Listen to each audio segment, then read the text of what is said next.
C'est un menu copieux qu'avait concocté le chef René Medj pour ses convives aujourd'hui sur cette 8e étape de l'Africa Eco Race. Un menu dégustation avec plusieurs plats, en entrée des dunes à perte de vue, suivi de grandes plaines sablonneuses avant d'attaquer une partie assez difficile avec de la tôle ondulée sur une sorte de digue. Enfin, pour digérer tout cela, les concurrents ont terminé avec une belle portion de navigation en guise de dessert. Bref, certains auront peut-être du mal à digérer ce soir après 425 km de secteur chronométré entre El Bjrak et Azougi. Avant de rentrer dans le vif du sujet de cette journée, allons faire un petit tour au sein du PC Course. Car vous pouvez suivre l'Africa Eco Race à la télévision notamment ou dans la presse écrite, mais l'Africa Eco Race se vit aussi en temps réel, c'est une des missions d'Anthony Schlesser.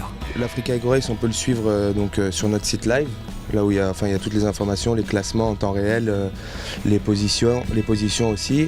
On a aussi le tracking, les gens peuvent accéder au tracking avec l'image satellite. Et puis après, il y a aussi le fil rouge sur les réseaux sociaux, donc Facebook, et puis qui est relayé aussi sur Twitter. Donc ça permet aux familles, aux fans, aux sponsors de suivre les concurrents tout au long de l'épreuve et pendant toute la course, quoi. Donc voilà.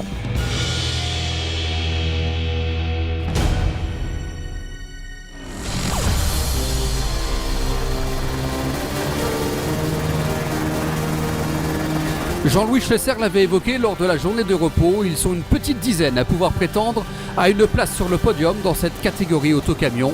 Et la journée d'aujourd'hui en a été la confirmation. Mais avant de voir ce qui s'est passé, un pilote a quitté le rallye ce matin sans même prendre le départ. Il s'agit de Thierry Magnaldi. Un nouveau problème moteur a contraint l'ancien deuxième du Dakar Moto en 99 à l'abandon. Magnaldi, qui pouvait au début du rallye prétendre à la victoire finale, est donc out. En revanche, lui, sans faire de bruit, il poursuit son petit bonhomme de chemin. Pascal Thomas avait pourtant décidé de raccrocher après sa deuxième place l'année dernière. Mais l'appel du désert est bien plus fort que tout. Aujourd'hui, il a bénéficié des problèmes des autres pour finir quatrième et au général, il gagne même une place pour être maintenant deuxième. Patrick Siréjol n'a plus aucun espoir de triomphe après tous ces pépins au Maroc.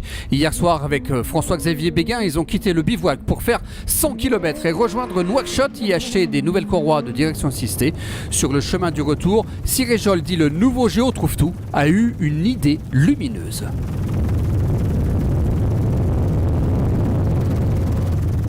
C'est vrai que depuis le début, là, on est emmerdé par un problème de direction assistée. Écoutez, on a inventé un truc là et apparemment ça a marché. Puisque en fait on a monté un ventilateur sur la courroie de la pompe de direction assistée. Et du coup, ça a tenu plus de 400 km, donc on est content parce qu'enfin on a fait une spéciale sans s'arrêter. Et malgré la poussière, parce qu'on est parti quand même 24e ce matin, je crois qu'on finit 3e de la spéciale, donc bien content. Troisième, effectivement, à 40 petites secondes seulement de l'imposant Kamaz d'Andrei Karginov.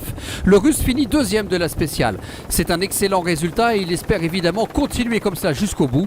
La journée était idéale pour lui et son team, il est heureux et comme une bonne nouvelle ne vient jamais seule, il a pu ensuite constater à la lecture du classement général autocamion qu'il gagnait 2 places pour être ce soir troisième. Autre homme heureux, c'est Mathieu Serradori. Le Français a signé son deuxième scratch en 3 jours. Désormais avec Fabien Lurquin, ils sont bien dans leur deuxième semaine. Les petits soucis précédents ont été réglés. Les deux hommes sont là pour prendre de l'expérience. On est parti ce matin sur un super rythme. Bon, on avait décidé de ne pas prendre le gonflage avec nous, puisqu'hier, vous savez qu'on a eu quelques soucis avec ça. Donc on avait fait le pari de passer les dunes sans le dégonflage et d'attaquer toute la journée, sauf qu'on ne savait pas si la mini était passée. En fait, on s'est posé la question quasiment toute la spéciale. Alors bon, à un moment donné, il n'y avait plus de traces, un peu les motos, un peu la trace de l'ouvreur, on était vraiment devant. Fabien a fait une nave parfaite, on était calé au mètre près, et donc chapeau parce qu'il m'a guidé jusque-là sans encombre. On récapitule donc le classement de cette journée. Victoire de Serradori devant Karginov et Siréjol. Vassiliev s'est lui tanké dans les dunes, il finit 11e. Au général, Vassiliev reste toutefois en tête avec encore une confortable avance sur Pascal Thomas de 1h34. Karginov gagne 2 places. Le perdant du jour, c'est Cheresnikov qui y concède 5 places. Son visage vous est inconnu, mais vous connaissez ses photos. Alain Rossignol est un des 2 photographes officiels de l'Africa Eco Race. Coup de projecteur sur ce baroudeur des rallye raids. En ce qui concerne le Dakar et son successeur légitime, l'Africa Race, c'est mon 29e là. Que ce soit en spécial ou au bivouac, dans les airs ou sur terre, la mission d'Alain Rossignol est de proposer la plus belle image, mais ce n'est pas toujours facile. partager avec un caméraman. Des fois c'est un peu dommage, mais bon. Forcément, on a une vue des choses complètement différentes. Déjà, on a une vue aérienne. Et puis en plus, on peut suivre la course sur sa longueur, c'est-à-dire faire plusieurs photos par jour, plusieurs types de photos, dans des décors complètement différents, dans des ambiances complètement différentes, du lever du jour au coucher du soleil. C'est vraiment l'outil de base pour le photographe de rallye raid, c'est l'hélicoptère. En tout cas, sur le terrain, les journées d'Alain Rossignol sont loin d'être de tout repos. On se lève bien avant le lever du soleil. Si on est en voiture, si on est photographe en voiture, il faut être parti 1 heure, au moins 1 heure avant les concurrents dans la spéciale. On va rejoindre, donc on navigue de nuit, il faut avoir un petit peu d'expérience, il faut savoir conduire, il faut savoir naviguer pour aller à l'endroit où on a décidé d'aller. Donc ça, il faut avoir un peu l'expérience du terrain pour savoir où on va pouvoir être susceptible de faire des photos intéressantes. On photographie le rallye pendant qu'il passe, et puis après, on rentre au bivouac, ce qui fait comme hier par exemple, on s'est fait une journée de 1000 km. Après avoir fait les photos, on a quand même fait près de 600 km en plus, après sa journée de travail. Le soir, trier ses photos, les envoyer, et servir tous les clients. C'est des journées qui sont très très très lourdes.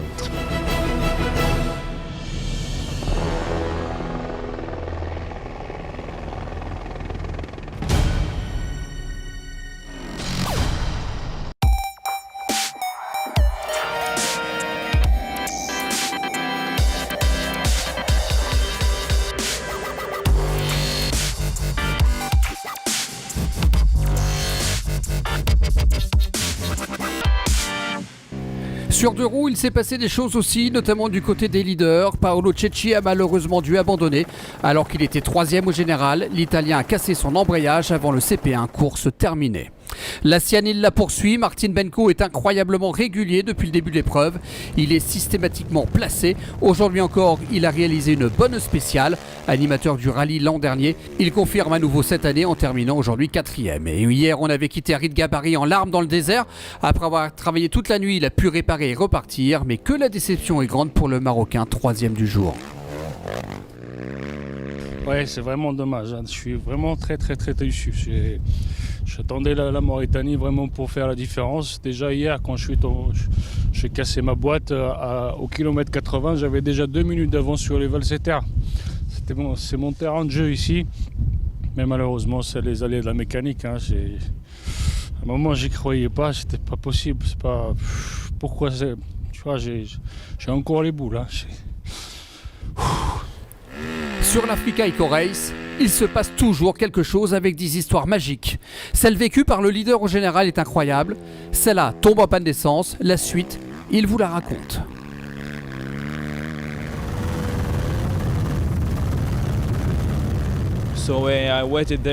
Alors j'ai décidé ensuite d'attendre Paul Anders. Il est arrivé quelques minutes plus tard. Je ne sais pas combien de temps exactement. Je lui ai demandé s'il pouvait me donner de l'essence.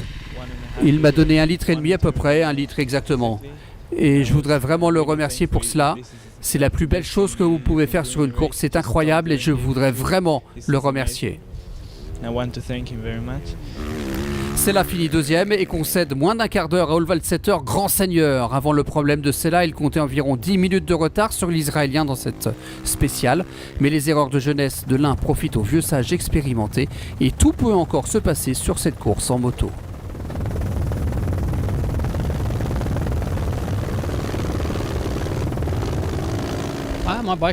Ma moto fonctionne bien.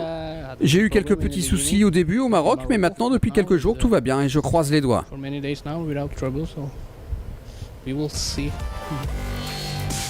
On récapitule donc le classement de cette journée. Victoire, la 2e de suite de Valsetter devant Sella et Gabari. L'Italien Pelloni est 6e. Au général, Gev Sella reste leader, mais son avance commence à fondre comme neige au soleil mauritanien. Il a encore une grosse demi-heure de sécurité sur Valsetter, mais dans les dunes, c'est peu. L'image du jour, elle est signée Karginov. Le Russe a même impressionné celui qui a gagné le rallye à 6 reprises.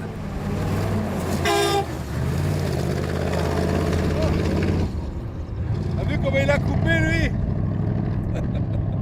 Chaud. Voilà, c'est tout pour aujourd'hui. Demain, 9e étape. Les navigateurs vont devoir s'employer car ce sera très difficile en orientation. Il y aura 391 km de secteur chronométré entre Attard et Akjout. Allez, on se quitte maintenant avec les plus belles images du jour. À demain. Auf Wiedersehen.